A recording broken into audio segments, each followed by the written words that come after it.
I was a high school dropout. That's right. My parents actually took me out of high school when I was 16 years old and encouraged me just to get a job. My father didn't believe in public education and thought that working for a living would be better than finishing high school.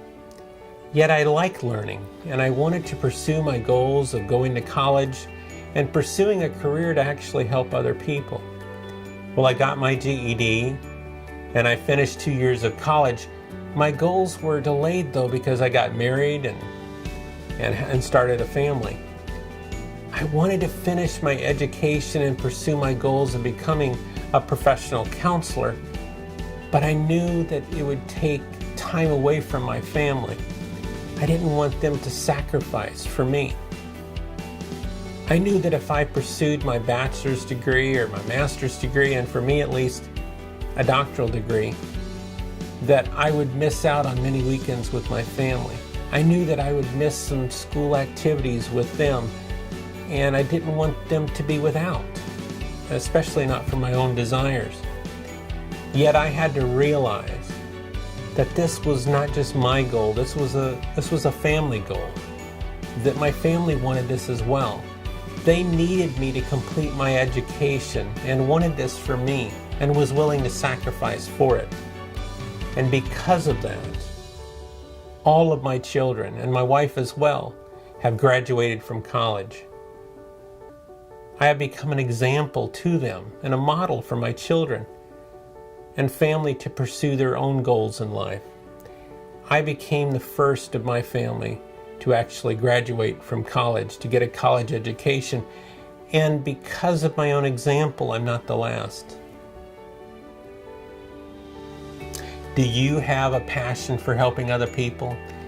Yet, instead of seeking your own desires, your own passions, you have sacrificed your desires and maybe continued working in areas that do not bring you any fulfillment?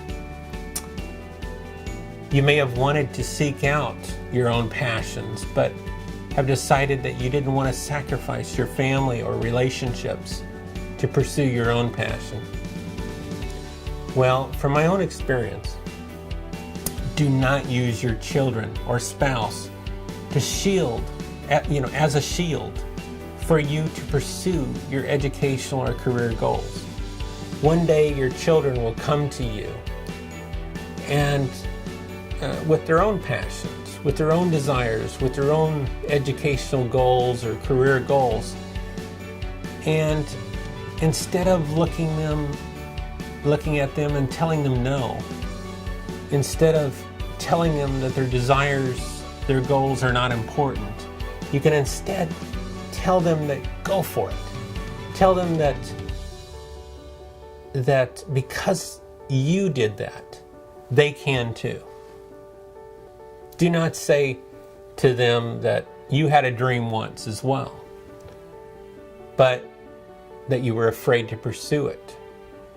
Or worse yet, that you had a dream once, but you had children.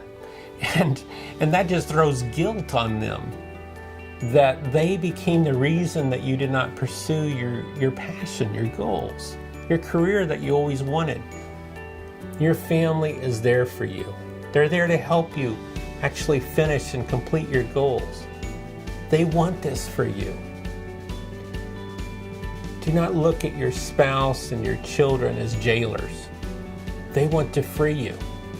Instead, give them the blessing to support you and to help you in your educational journey. You would do it for them. In this way, when your children do come to you later and they're a little apprehensive about following their own passions, about going after their own educational or career goals, you could look them in the eye and say, go for it. And why? Because I did. Because you did. Come and join us at National Louis University. and pursue your passion as well. I look forward to seeing you in class.